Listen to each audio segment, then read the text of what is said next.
цахим болон янз бүрийн хэлбэрээр хохирогч болж байгаа тохиолдол бол одоо ар араасаа энэ төрлийн гэмт хэрэг маш их гарах боллоо л доо.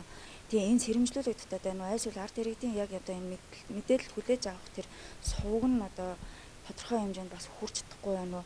Ялангуяа одоо энэ бэлтгэс мөрөнгийн хэрэг байна. Араас нь одоо энэ FT group гэдэг байна тий. Энэ хэрэг одоо ер нь ямар ч юм яаж байна? Бэлтгэс мөрөн компанитай холбоотой хэрэг цагдаагийн байгууллагаас мөрдөн шаардлагын ажиллагаа явуулаад 2022 оны 11-р сард ялах төвлөлд үйлдвэрлэж Чингэлтэй дүүргийн прокурор шилжүүлсэн.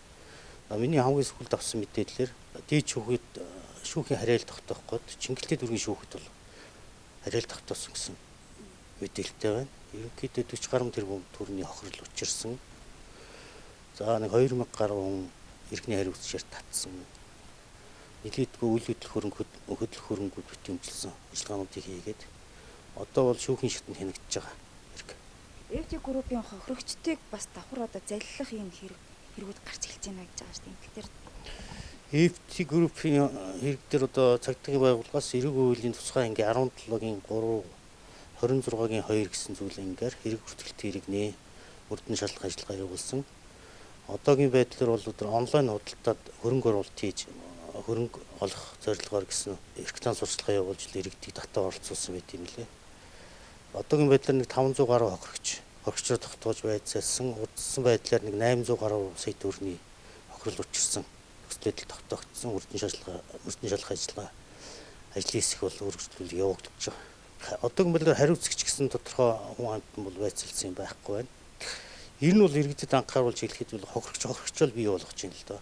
Яагаад гэвэл одоо тэр онлайн сүлжээнд орлоо гэхэд хамаатан садан ойр дотны найз нөхөд гэдэг юм уу бүгд улсуудаа ингээд татан оролцуулдаг.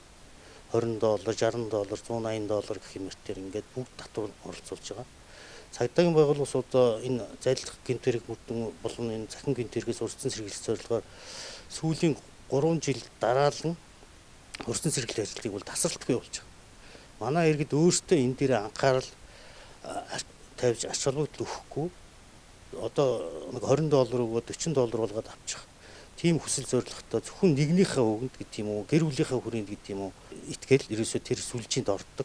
Ингийн үгээр л хатуу хүн хэлэхэд бол одоо би өхөр чи өөх гэдэг л зарчмаар л явдаг л фон зөө пирамидын тийм хэлбэрийн гэмт хэрэг шүү дээ. Тэр нь бол манай иргэд бол хохирогч өөрсдөө бий болоод байгаа байхгүй.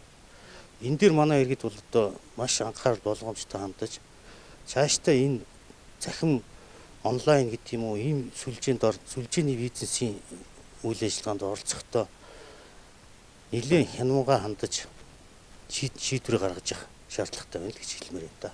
FT group-ийн мэдээж анхдагч гэж байгаа шүү дээ. Тэгэхээр одоо нөө улсын бүртгэлд ч юм уу ямар нэгэн хуулийн этгээдээр бүртгүүлсэн юм уу? Одоогоор одоо мөрдөн шалгах ажиллагаа явуулж байгаа. Яг одоо анхдагч ерэн сурвалжлах ажиллагаа гэдэг юм уу мөрдөн шалгах ажиллагааны бүх ил ажиллагаануудыг хийж байгаа. Одоо яг тодорхой мэдээлэл өгөх боломж байна.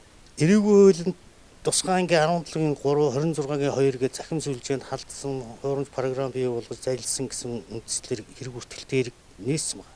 Эцсийн байдлаар шүүхийн шийдвэр гараагүй учраас одоо хариуцлагын асуудал бол бид одоогоор ярих боломж авахгүй шүү дээ.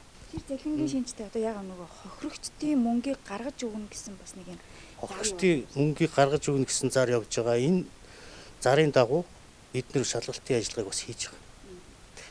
Яг л зохих хууль тогтоомжийн дагуу шалгалтын үйл ажиллагаа хийгээл зохих хариуцлагыг хүлээх мөрдөн шалгалт хийнэ. Энэ хүрээндээ хөрсөн бол бодоогоор байхгүй.